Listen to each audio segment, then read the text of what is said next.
Chers frères et sœurs, que la paix de Dieu soit avec vous. Le titre de notre vigile matinale pour aujourd'hui est Surveillance et protection. Le livre est écrit par Roberto Badenas. Le titre Aujourd'hui avec Jésus, c'est une méditation quotidienne pour les adultes. Surveillance et protection. Mais Jésus les connaissait tous, car il savait lui-même ce qui était dans l'homme. Jean 2, versets 24-25.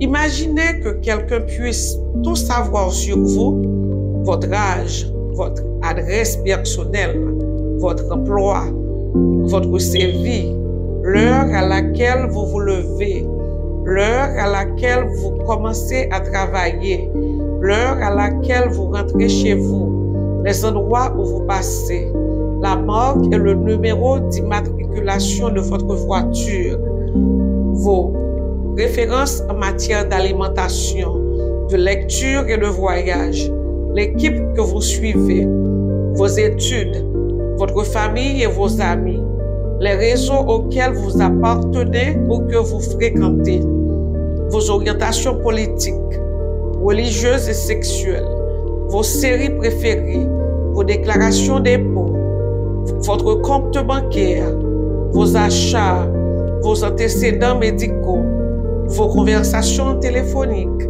les pages que vous consultez sur Internet.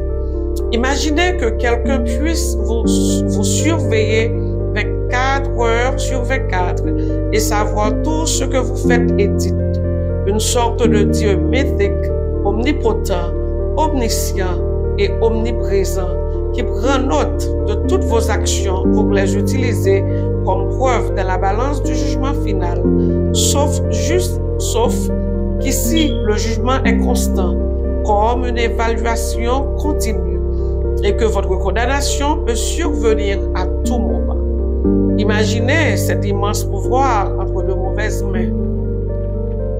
Et maintenant, arrêtez d'imaginer, car c'est notre réalité de la dictature technologique écrasante qu'a devenu notre monde. En tant que simple citoyen, savoir que je suis espionné ou contrôlé par l'État et par les bénéficiaires des gros capitaux de notre société de consommation mondialisée mérite franchement.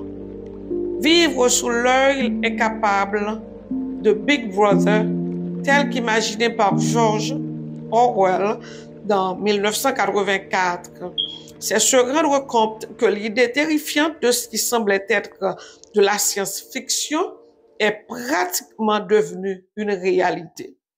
Mais il est bon pour moi de savoir que Jésus me connaît aussi et qu'il sait ce dont j'ai besoin, non pas comme les pouvoirs en place, mais au contraire pour répondre à mes besoins et veiller à mon bien-être.